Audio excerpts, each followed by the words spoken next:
Hello and welcome. It's Thursday, the 1st of May. You're tuned in to our 10 a.m. newscast here on ARIRANG TV. Let's take a look at what's making the headlines. The confirmed death toll from the Sewolho ferry disaster rises to 213, with 89 still unaccounted for, as strong currents and bad weather hamper search efforts overnight. The families of the student victims of the ferry sinking ask that the country stop feeling sorry for them. They continue to demand that the government and the ferry operator be held accountable for the disaster. Plus, the US Federal Reserve will reduce its bond purchases by $10 billion to $45 billion a month, citing the steadily improving US economy. We start with the latest on the Sewolho ferry disaster. Strong currents and bad weather hampered search efforts overnight, but conditions have improved somewhat this morning. The confirmed death toll now stands at 213, with 89 people, mostly teenagers, still unaccounted for. For the latest on the search operation and the ongoing investigation into the sinking, our Shin Se-min joins us in the news center. Se-min, what's the latest? Yes, Mark, overnight another body has been recovered, presumed to be a student from Danwon High School. And now that pushes the confirmed death toll to 213, as you just mentioned. Now, the more favorable weather conditions near the accident site didn't do much good, as high tides and fast currents brought search operations into a grinding halt. Searching for the victims, rescuers have not only focused on the fourth floor, where most of the missing were initially thought to be, but also on the fifth floor lobby, where many of the recently retrieved bodies were located. Now, so far, of the 111 cabins, 44 have been checked by divers, and officials believe more bodies will be found in 64 of the cabins that have yet to be searched. Also, the Coast Guard wanted to use a diving bell to speed up the search efforts Wednesday, but they were forced to scrap those plans after just 20 minutes as the air supply hose broke.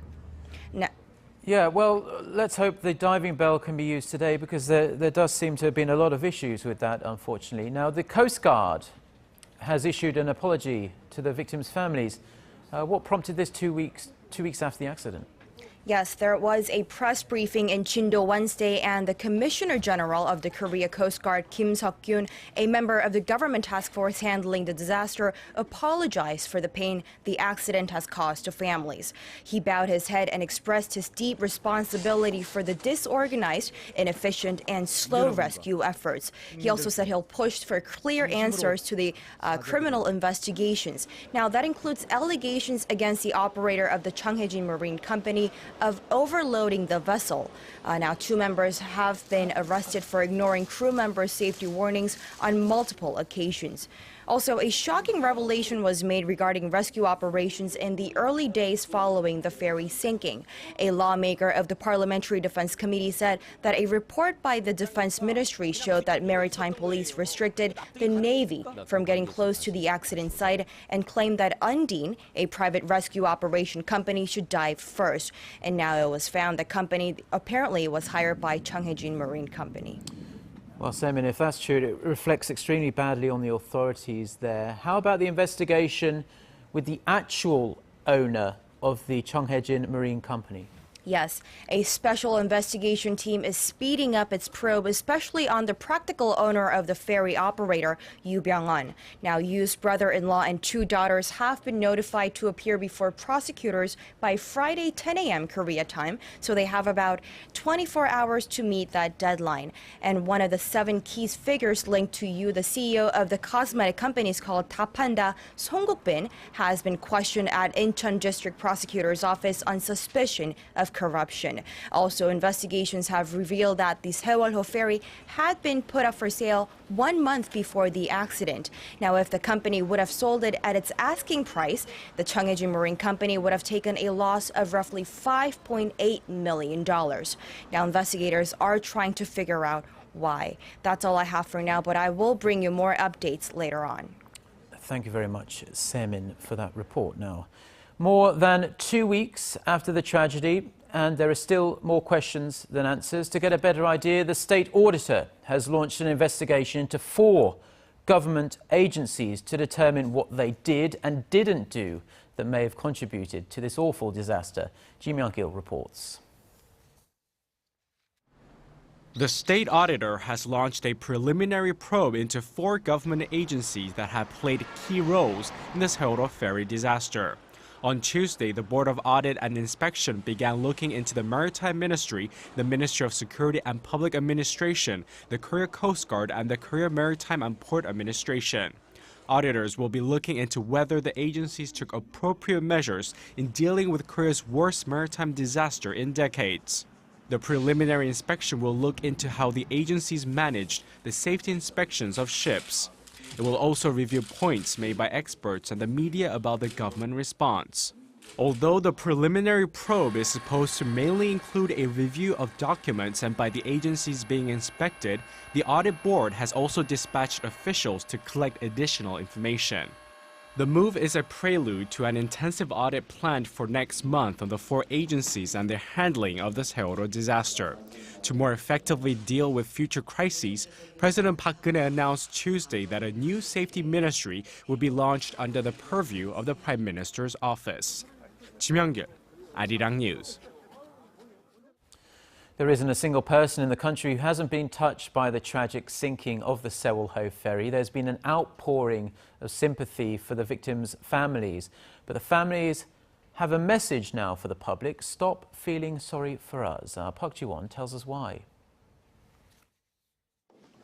Despite their sorrow, anger, and fatigue, the people representing the families of the Sewolho ferry student victims are reaching out to the Korean people who are also grief-stricken by the national tragedy.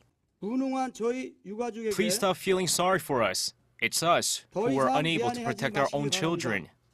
The families have refused to receive direct donations from citizens. If you have to donate, we have decided we will deposit all the money into a scholarship fund. However, the families of the victims strongly criticize the government for failing to save student lives because of a faulty rescue system. They said they will hold the government and shipping company accountable for the disaster. The families also called on the government to get to the bottom of the accident to uncover the details about how and why it happened. Lastly, the families asked related agencies and citizens to support the families of those still unaccounted for, who are still desperately waiting their loved ones to return. Park Ji-won, ARIRANG News. Said that a team of South Korea. Get connected to Korea and the world. Join us every weekday for the latest developments out of Korea, Asia, and beyond.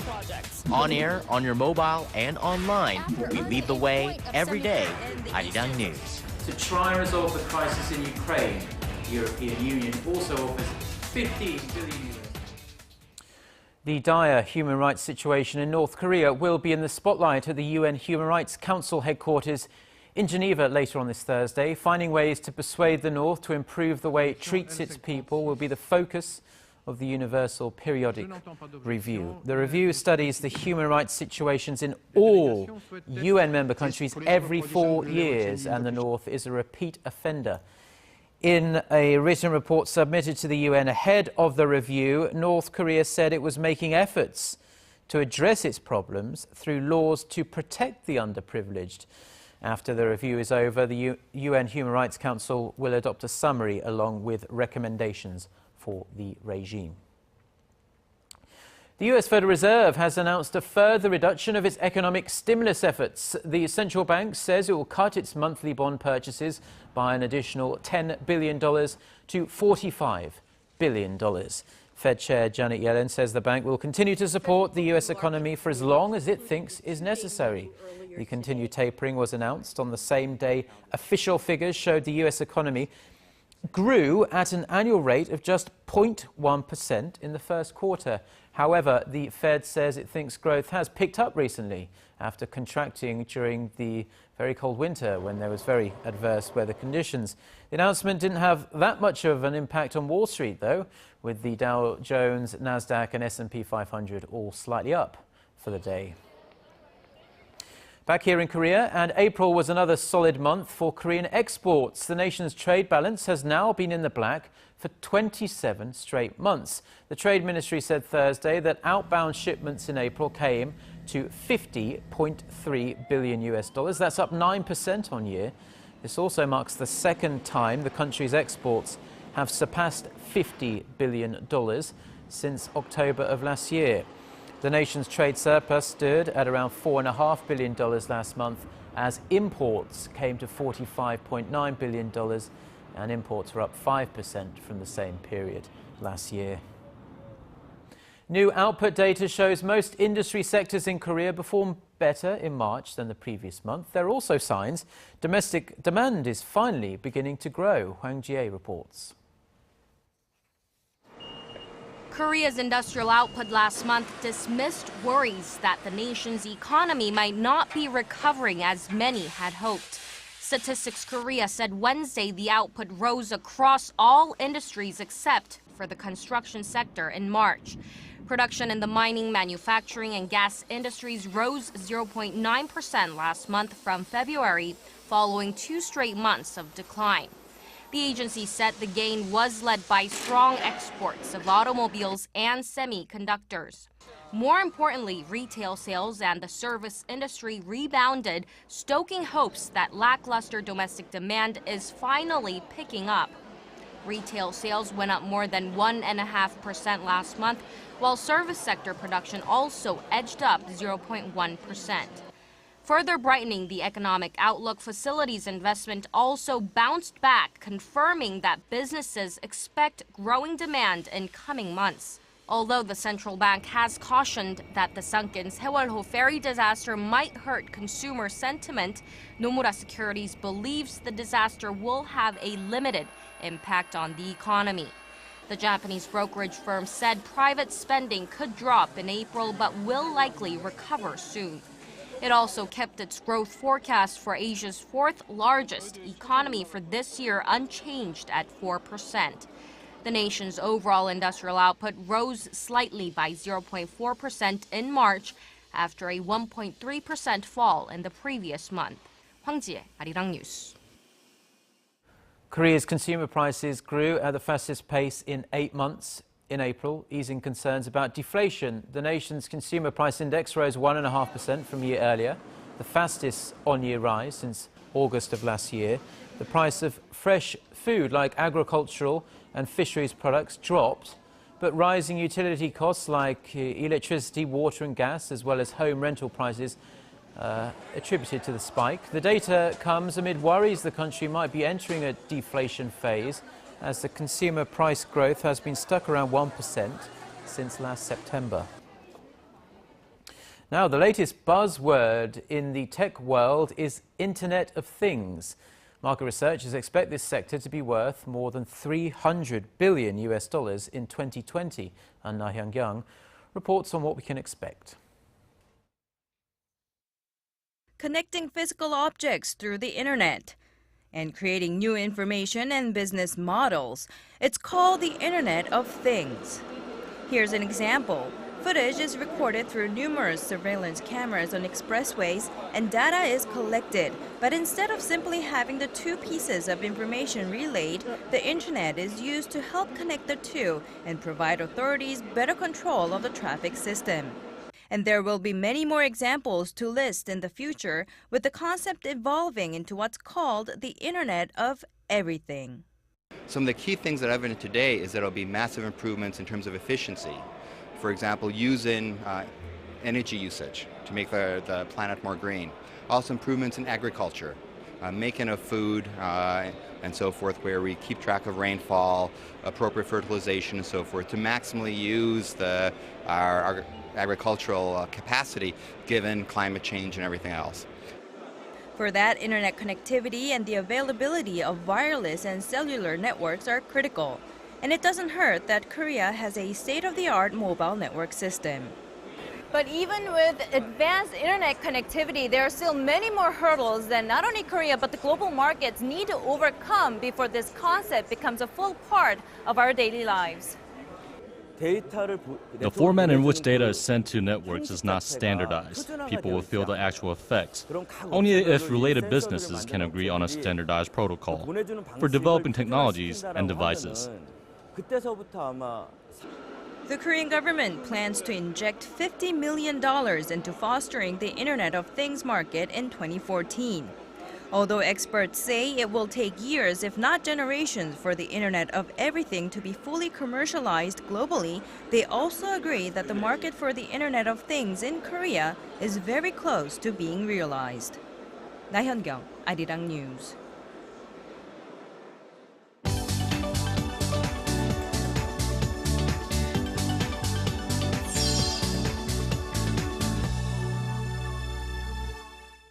Time now for a look through our international headlines, and for that we connect live to our Eunice Kim, who's standing by in the news centre. Very good morning to you, Eunice. Now it seems Kiev is standing to lose more and more of its territory in Ukraine to separatists. Hi, Mark. That's right. Pro-Russia separatists continue their movement to seize more government offices in eastern Ukraine. This, as its acting president admitted Wednesday that his security forces were, quote, helpless to contain the unrest.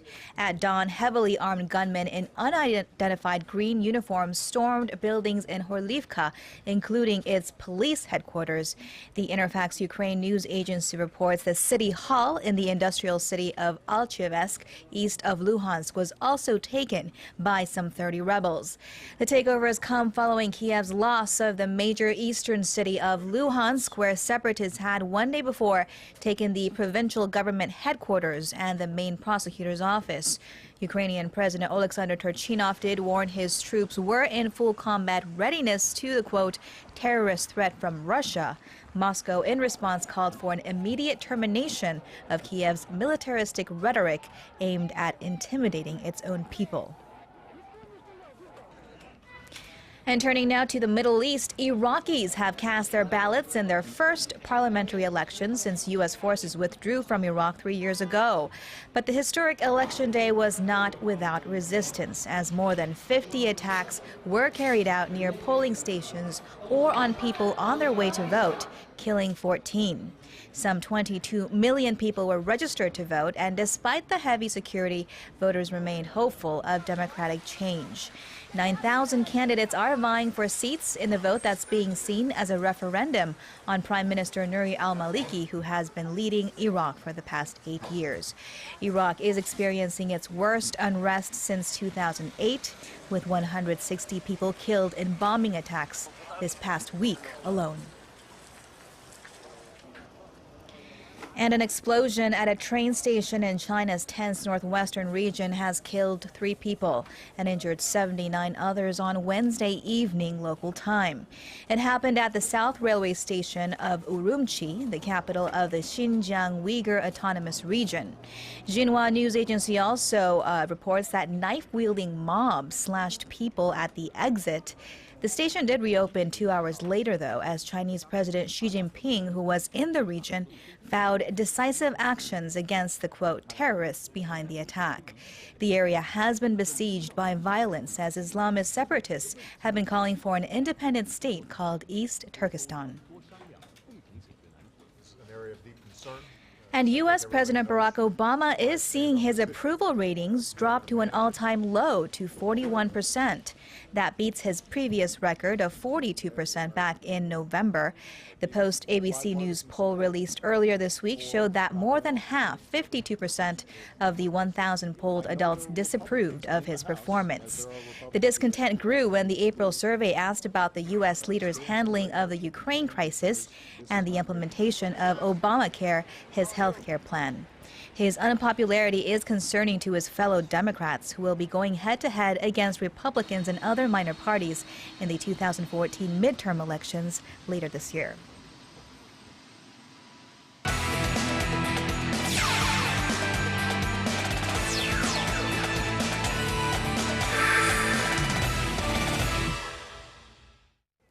It's been over 2 weeks since the tragic Sewolho ferry accident, with many passengers still missing. And while many athletes have been donating money to help out the victims and those affected by the accident, Park Ji-sung is stepping up by hosting a tribute football match in July. Now, according to Park's father, who helps run the JS Foundation, they have decided to host a tribute match here in the nation in July to pay tribute to those that lost their lives in the tragic accident and to help out those who were affected by the tragedy. And with the K-League All-Star game taking place in July, Park's father added that it would be great if the league joined hands with the foundation and make this tribute match possible. And staying with football, with the 2014 Brazil World Cup just around the corner, Reuters made their predictions regarding the South Korean national football team. And according to the article, the Taeguk Warriors must improve their game and play better than they did during the qualifiers. They also predict that it'll be tough for them to advance to the round of 16, but it's possible as long as they play well against Algeria and Russia. Meanwhile, they chose Shin Se-min as the key player on the roster and should be able to fill the void left by Park Ji-sung. And now moving over to some Wednesday night's KBO action, the Lotte Giants win one over the Hanwha Eagles 6-4, with the Kia Tigers beating the SK Wyverns 6-3, and the Tusan Bears dominate the Nexen Heroes 7-1. Meanwhile, let's take a look at the red-hot NC Dinos take on the struggling LG Twins. Of course, going into the game here, scoreless game until the fourth inning of the game. Eric Thames with an RBI single to right gives the NC Dinos the 1-0 lead.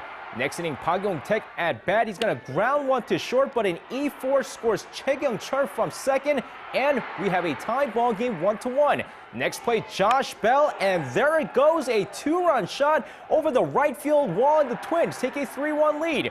Eighth inning, down 4-1, Lee Ho-jun RBI single to right, and it's 4-2.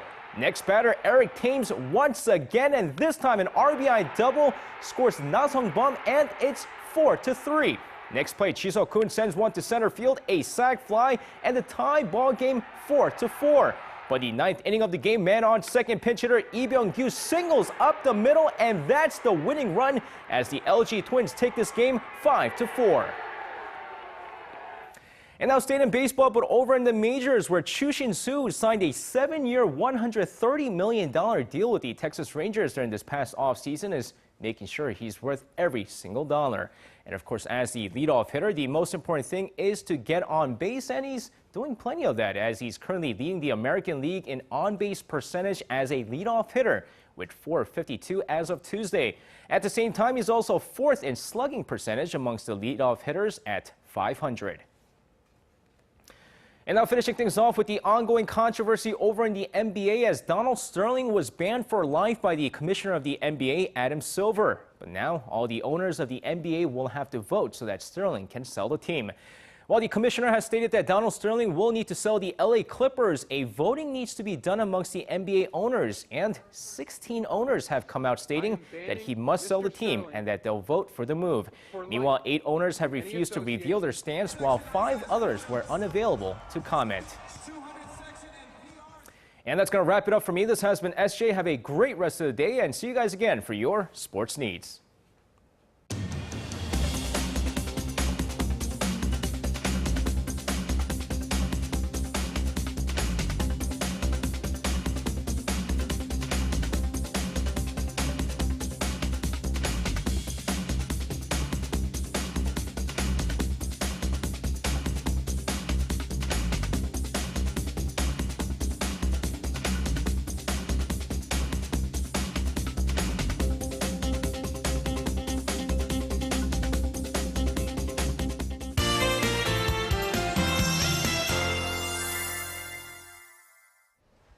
Let's get a weather update for Jindo and around the country. The weather condition in Jindo should be calm today. Winds blowing in at 4 to 8 meters per second, and the waves will be 0.5 meters high at the most, but the currents in the water will remain strong.